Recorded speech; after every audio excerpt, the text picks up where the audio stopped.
모세는 히브리인으로 태어났지만 애굽 공주의 손길 아래서 자랐습니다. 만일 모세가 편안한 삶을 목적으로 삼았더라면 얼마든지 애굽 공주의 아들로서 애굽의 왕궁에서 권력을 누리며 살 수가 있었을 겁니다. 하지만 모세는 바로의 공주의 아들이라고 하는 그 신분을 포기하고 하나님 백성과 함께 고난받는 길을 선택을 했습니다. 본문은 모세가 이스라엘의 구원자로서 했던 한 가지 일을 기술하고 있습니다. 모세가 한 번은 애굽 사람이 히브리 사람을 치는 것을 보았는데 그 일을 보고서 좌우를 살핀 후에 애굽 사람을 쳐 죽였다라고 되어 있습니다. 그리고 그 다음날 모세가 다시 히브리 사람들에게 갔을 때에 히브리 사람들끼리 싸우는 것을 보았습니다. 모세는 이들 사이에 들어가서 그들의 싸움을 말리고 그들을 중재하려고 했습니다. 하지만 싸우던 자들이 모세의 중재를 받아들이지 않게 됩니다. 그들은 모세를 향해서 누가 너를 우리를 다스리는 자와 재판관으로 세웠느냐라고 따져 물었습니다. 그러면서 모세가 애굽 사람을 죽인 것을 공개적으로 드러내 버렸습니다. 이 일은 곧바로 바로 왕에게 전달이 되었고 이로 인해서 모세는 애굽에서 도망하여 미디안 광야로 피신을 했습니다. 거기서 미디안의 제사장 르우엘과 그 딸들을 만났고 르우엘과 딸들은 도망쳐온 모세를 내쫓지 않고 그들의 진으로 들여서 혼인을 하게 하고 자녀를 낳게 했습니다. 모세에 관한 이런 기록을 해석하면서 어떤 사람들은 모세가 혈기가 왕성하여서 잘못된 선택을 했고 그것 때문에 광야에서 40년간 지내면서 혈기가 죽고 온순한 사람이 되기까지 훈련을 받아야 했다라고 주장을 합니다. 그러면서 이 본문은 하나님이 일을 하고자 하는 사람은 사람의 혈기가 아니라 온순함으로 해야 된다는 것을 가르치는 이야기다라고 그렇게 해석을 합니다. 이런 해석들은 한편으로는 일리가 있어 보입니다. 하지만 중요한 것은 이런 해석이 성경이 증거하는 것과는 차이가 있다는 것이죠. 먼저 히브리서 11장에 보면 모세가 한 행동을 가리켜서 믿음의 결단이었다라고 그렇게 확인을 해줍니다. 모세는 단순히 혈기를 참지 못해서 애굽 사람을 죽인 것이 아니었습니다. 오히려 바로의 공주의 아들이라는 그 신분을 포기하고 하나님의 백성으로 살기 위해서 애굽 사람의 학대에서 히브리 사람을 구원하려고 한 것이지요. 하나님 백성을 구원하기 위해서 애굽 사람을 심판한 것입니다.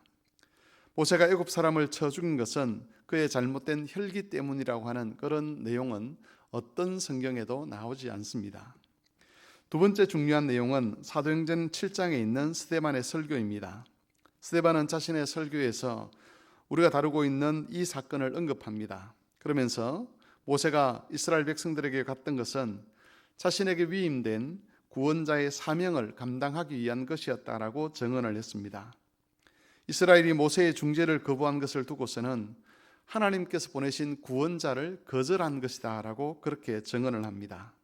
그러면서 이스라엘의 특징은 하나님이 보내신 사람들을 거역하고 그들을 통한 하나님의 구원을 받아들이지 않는 것이라고 그렇게 책망을 했습니다. 이것들을 정리를 하면 이스라엘은 하나님께서 준비하고 보내신 구원자를 받아들이지 않았다는 겁니다. 그들은 모세가 그들의 지도자가 되어서 하나님의 길로 그들을 인도하는 것을 원치 않았습니다.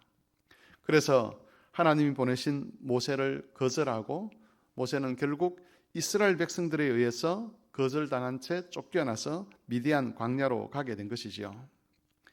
이로 인해서 이스라엘을 애굽에서 구원하여서 가나안 땅으로 이끌고자 하시는 하나님의 뜻이 연기가 되었습니다.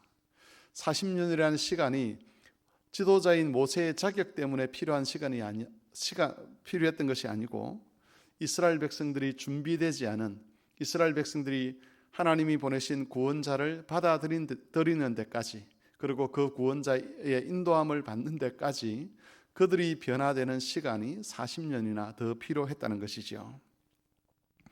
그런데 이렇게 이스라엘로부터 거절당한 모세를 영접한 사람들이 있었습니다. 그 사람들은 바로 미디안 제사장 르우엘과 그 딸들이었습니다. 러우엘은 하나님의 선지자였던 모세를 환대했고 그 딸을 주어 결혼하게 했습니다.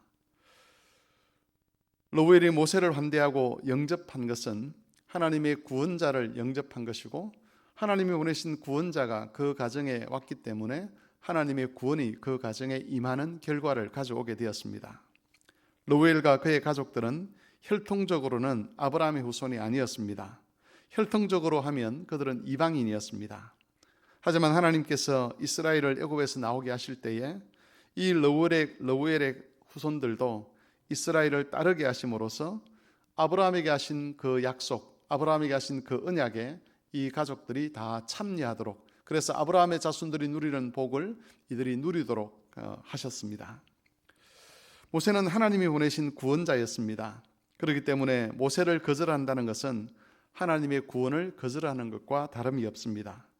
하나님의 구원을 바라는 사람이라면 자신의 뜻을 내려놓고 하나님이 보내신 구원자를 영접하고 그 인도를 따라야만 합니다. 본문에 등장하는 모세는 참 구원자이신 예수 그리스도를 예표합니다. 그리스도를 영접하고 그 인도하심을 받는 사람에게는 구원이 있습니다.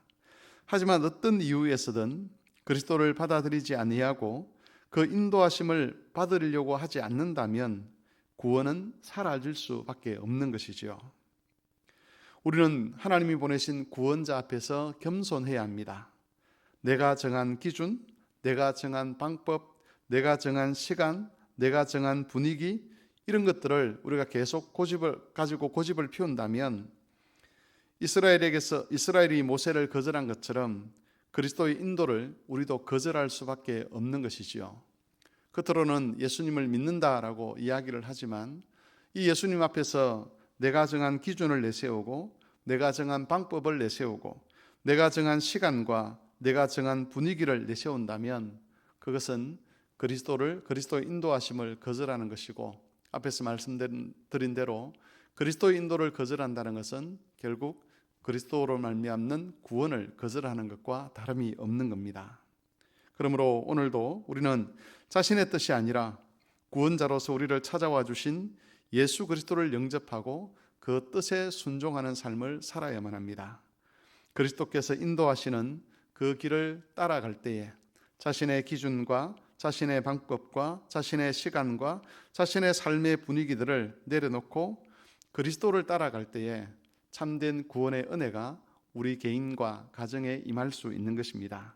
이것을 기억하셔서 하나님이 그리스도 안에 두신 참 구원의 은혜를 매일마다 누리는 그런 성도들이 되실 수 있기를 바랍니다.